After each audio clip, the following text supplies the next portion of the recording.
But all right, guys, let's go ahead and check this out. It says a case almost too gruesome to mention. Rita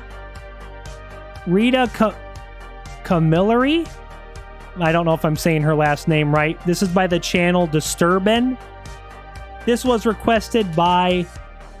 this video here was requested by Underground. I have heard of this channel before. They do like true crime, different type stories. So I'm going to go ahead and react to this requested by Underground. Here we go, guys. Disturbing. This case takes place in Sydney, Australia on the 20th of July. Oh yeah, I recognize this guy's voice. It's been a minute since I've watched his channel, but I remember his voice. 2019. 2019. Rita Camilleri was a 25-year-old woman who lived in Sydney with her mother.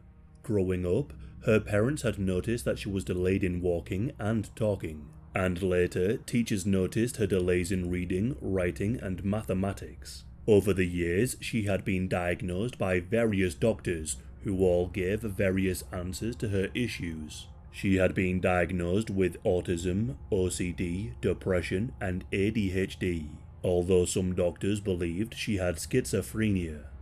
Jesus, this poor lady, did she have any other issues? Autism, depression, schizophrenia, what else? ADHD? Man, she's got a whole lot of shit going on. Jessica was badly bullied at school. She struggled to make friends and she was frequently mocked and teased by her peers. And she would often respond to the bullying with violence. In year 9 in school, Jessica was suspended for biting a boy and pulling his girlfriend's hair.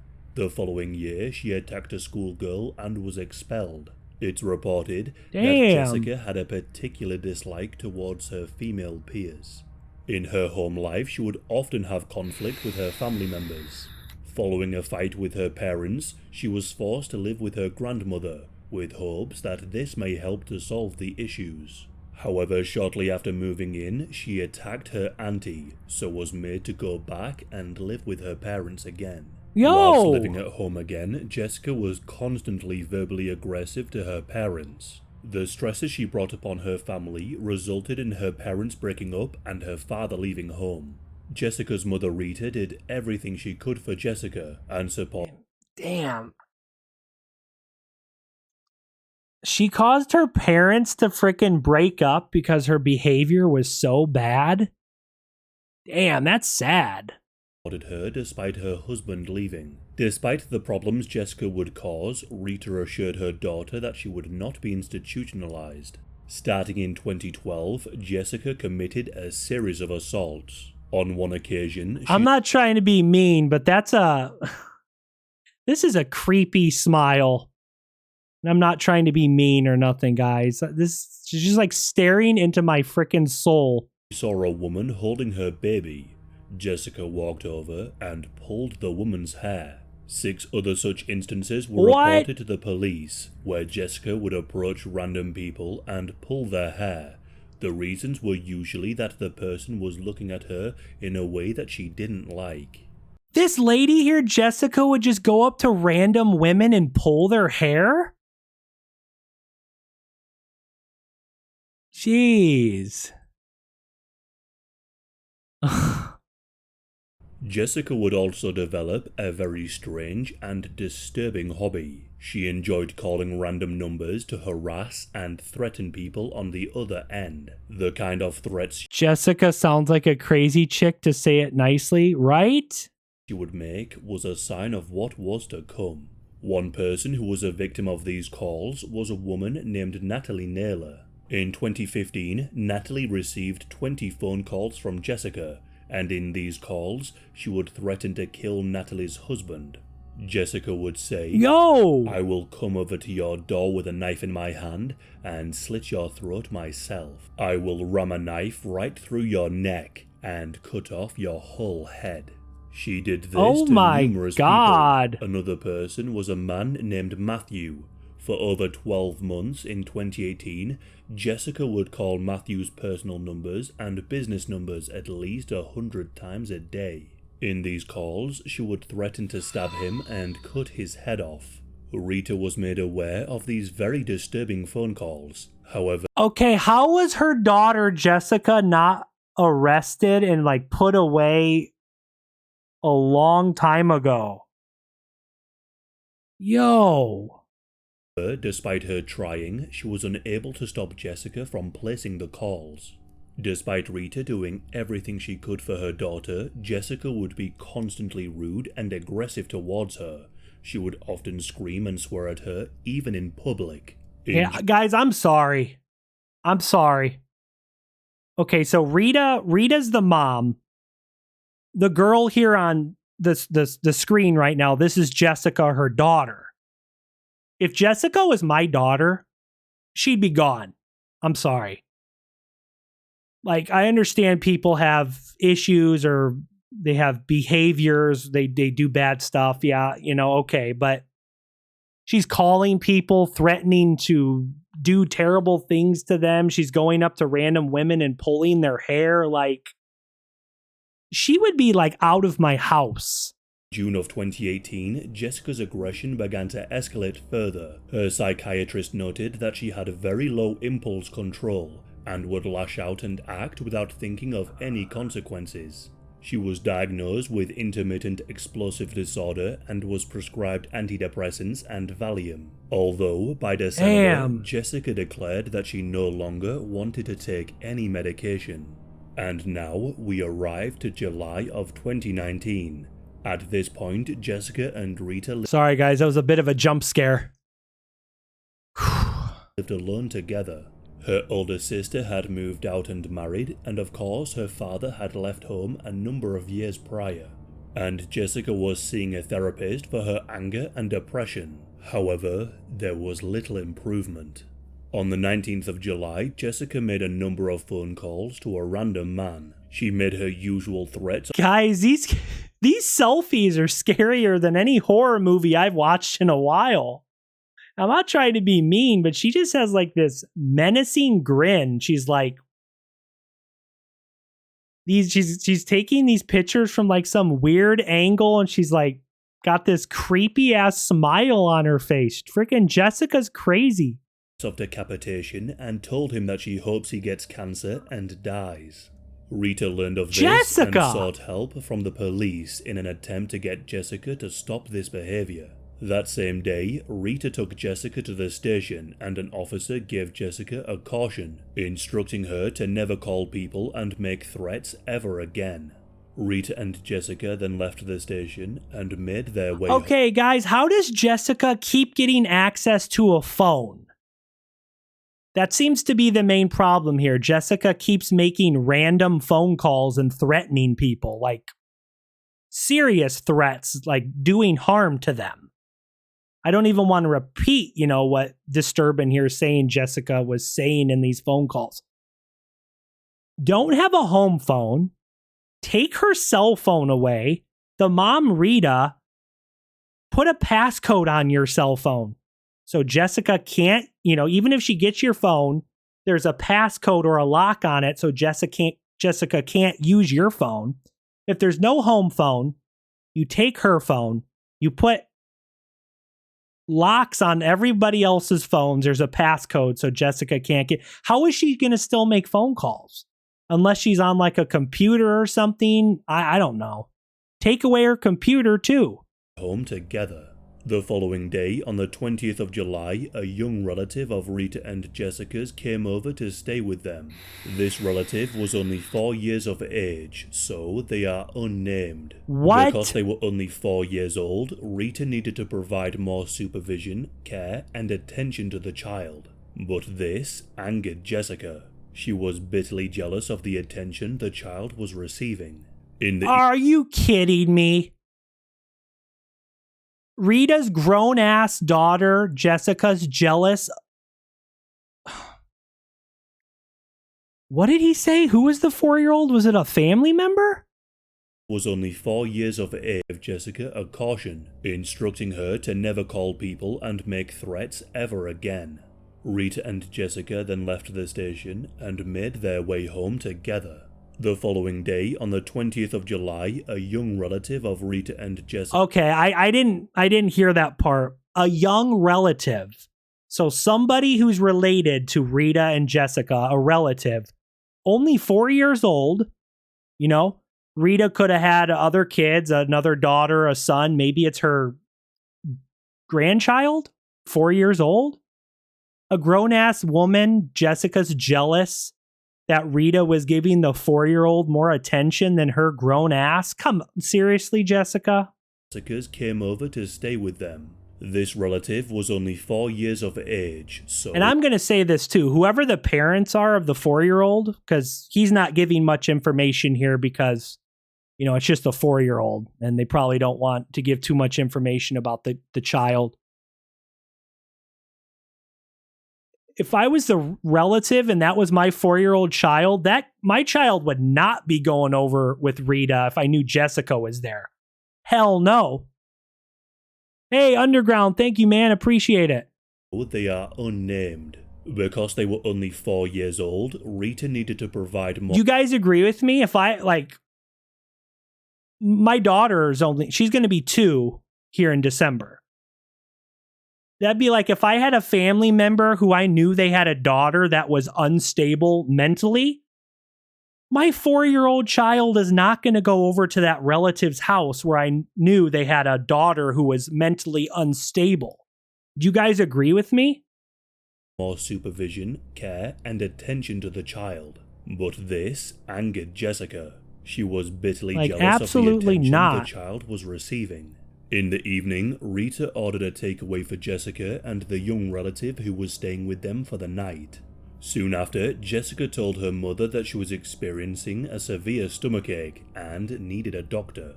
The doctor Not arrived that picture at around again. 9:30. Rita let her inside so she could inspect Jessica's symptoms. However, Jessica was on the phone to a fast food restaurant trying to order a second serving.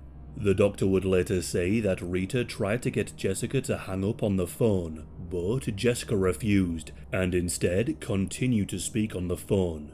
She began to ask the attendant on the line to tell her that he loved her. The doctor waited for some time, but after around half an hour, it became clear that Jessica would not get off the phone, so the doctor left. She was also sure that Jessica had faked these symptoms. After the doctor left, Rita made a call to... Oh, did Jessica fake? She faked the symptoms of her being sick just to get attention because Rita was giving too much attention to the 4-year-old relative. So Jessica's like, I'm sick. I'm so sick. I'm going to call the doctor. Literally just seeking attention. Her eldest daughter, who was named Christy. Rita told Christy that she was worried for Jessica and believed that now was the time to have her institutionalized. However, this is something that Jessica really didn't want. Rita walked over to grab her mobile phone and began to call the emergency services to have Jessica be taken to a psychiatric hospital. But before she could, Jessica approached her and grabbed the phone. The two engaged in a brief struggle before Rita then made her way to another room to grab a different phone. But Jessica had followed her into the room. Jessica knocked her mother to the ground, grabbed her by the hair, and dragged her into the kitchen. Oh my God. She then opened a drawer, pulled out a knife, and sat on top of her mother to restrain her. Jessica then proceeded to stab Rita in the face, head, and neck multiple times. Oh my God. The child relative who was staying over heard all of the commotion. He went to see what was happening, only to witness the horror. Oh God, please.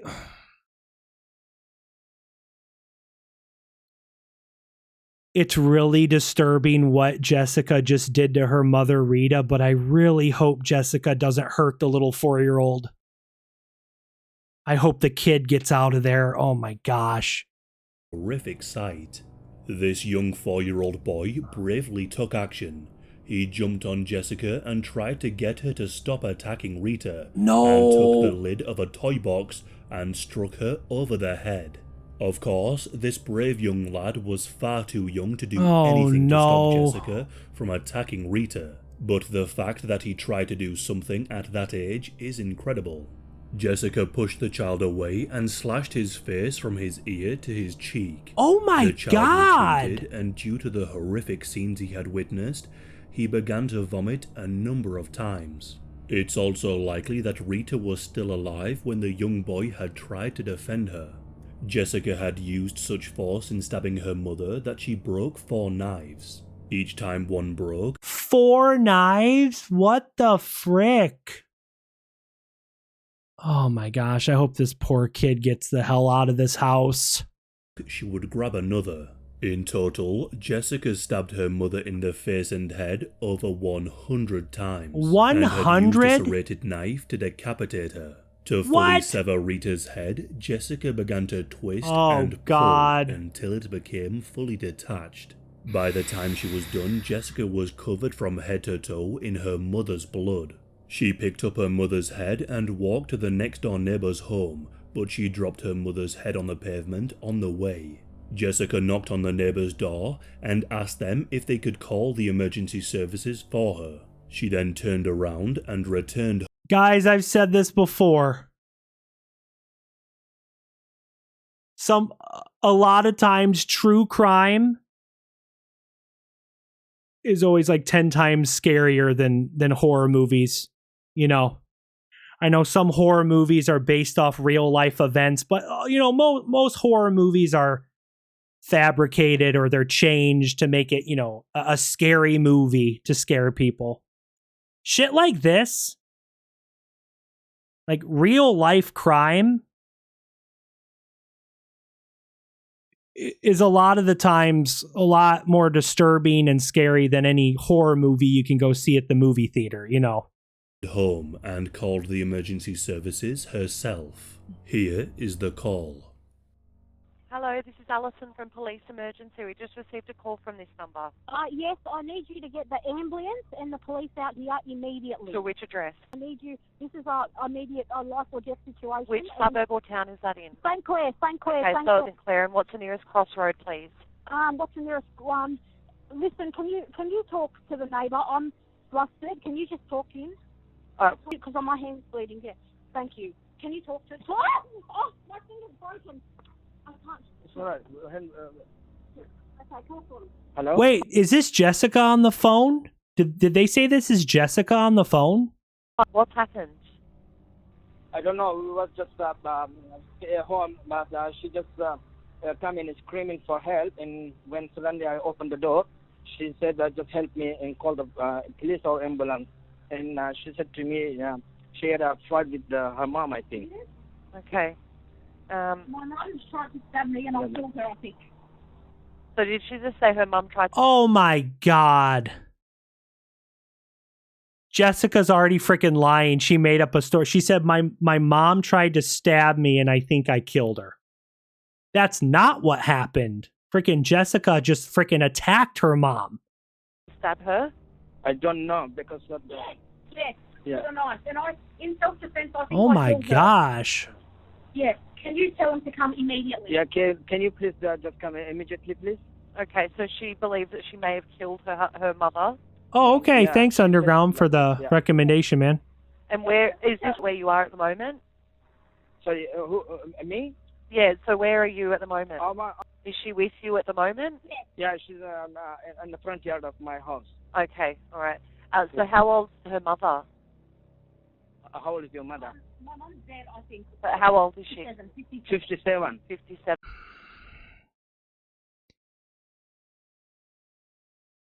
What do you mean you think?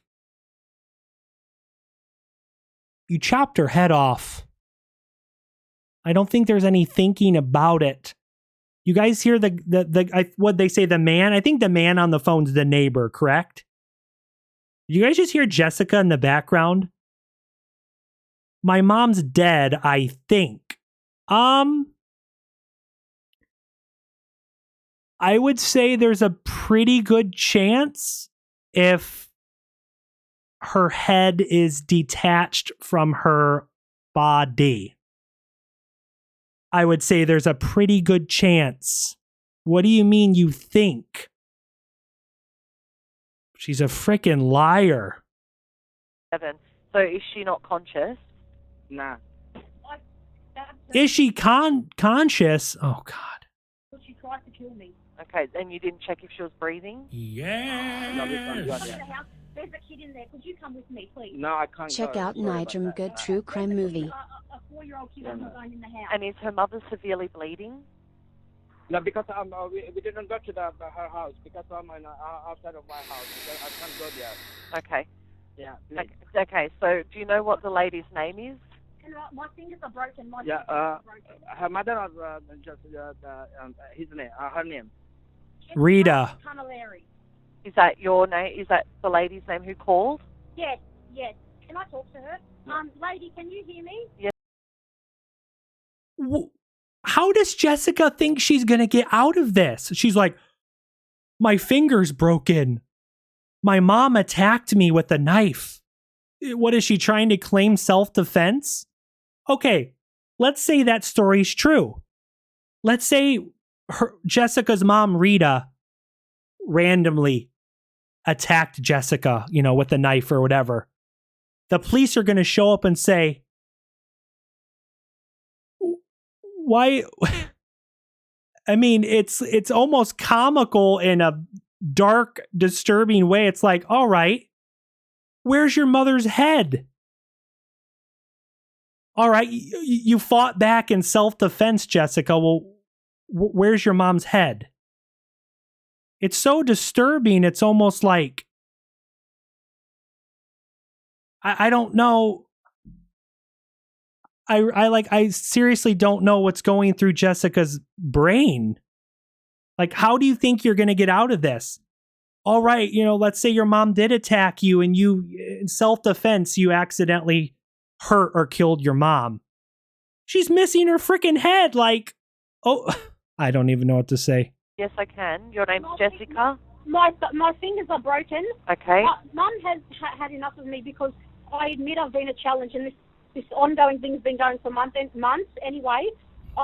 She had enough of me. She grabbed me by the hair and dragged me from my room all the way to the kitchen. Oh my God, stop lying. She tried to stab me with it and I grabbed the knife off her because I thought she was going to stab me, so I stabbed her back. And I was so heated up with anger, I just kept stabbing her. And I took off her head. Her head is, Oh my God, she just admitted on the 911 call. Well, I think Jessica's, no, she's Australian. Sorry, at the beginning it said Sydney, Australia. I couldn't remember. I knew it wasn't in the United States. I don't think it's 911 in Australia, is it? It's probably a different number for emergencies, but she just admitted, she said, I took off her head to the freaking emergency operator on the phone. She just admitted to that. Are you freaking dumb?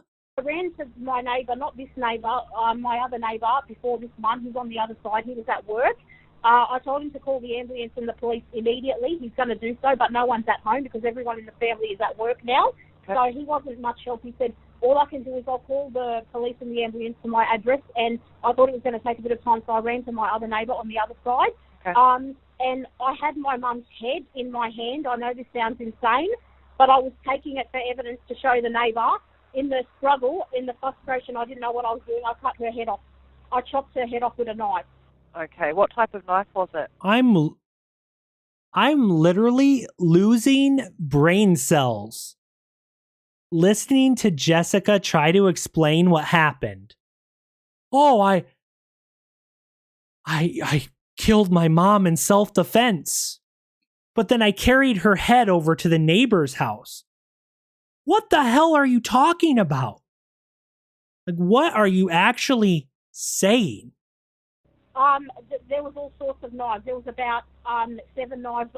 7 knives. I was stabbing her. Oh with. my God, bro! When that knife broke, I got another one and did the same. Where's the knives now? They're all in the kitchen. There's blood everywhere. There's blood everywhere. Yeah. And you're outside the house? Yeah. Yes. The ambulance and the police have rocked up. Do you want to stay on the phone? No, that's okay. What's your phone number?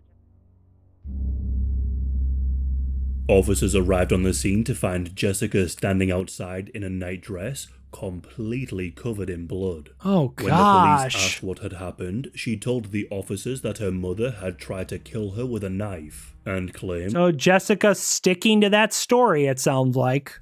that she had defended herself. The police apprehended Hey, Jessica what's up? and How inspected you doing, Z-Man? I wasn't sure if you were at work, man, or if you were sleeping or something. People were asking earlier where you were. the scene.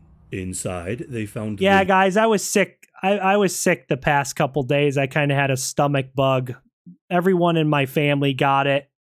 You guys know how it is. It's that time of year. I only get sick like once or twice a year, and I was not feeling well the last couple days, so I'm glad I got over that frickin' stomach bug. young 4-year-old boy hidden in the living room. He was taken to hospital as the cut to his cheek was rather deep. He underwent surgery for the cut to his cheek, and he also had a small cut to his hand. But of Thank God. I mean, I feel terrible for the mother, Rita.